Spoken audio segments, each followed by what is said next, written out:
नमस्कार. या क्षणाची सर्वात मोठी बातमी. महाराष्ट्रावर कर्जाचा भला मोठा डोंगर, लाडकी बहीण योजनेचं भवितव्य डोक्यात.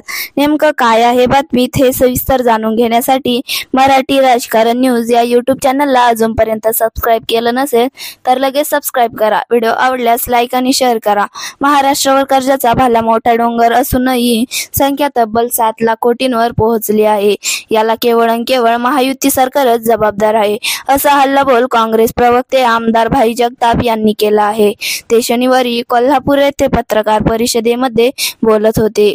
भाई जगताप म्हणाले, निवडणुकीपूर्वी केलेल्या पोकळ घोषणांमुळे राज्याच्या तिजोरीमध्ये आर्थिक खडखडाट असून लाडकी बहीण योजनेसह अनेक योजनांचे भवितव्य डोक्यात आहे. निवडणुकीपूर्वी महायुतीच्या 3 प्रमुख नेत्यांचा सूर एक होता, पण निवडणुकीनंतर मात्र हा सूर बेसूर झाल्याचे दिसून येत आहे. म्हणजे उपमुख्यमंत्री एकनाथ शिंदे अद्यापही नाराज असून ते जणू मुख्यमंत्री असल्याच्या आविर्भावात आहेत, अशी मिश्किल टिप्पणीही भाई जगताप यांना यावेळी केली.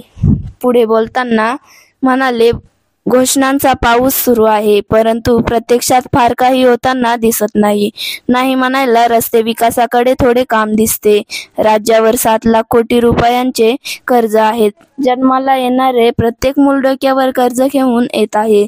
आणखी वर्षभराने शासकीय कर्मचाऱ्यांचे पगार होतील की नाही याची शंका आहे, असंही जगतो म्हणाले.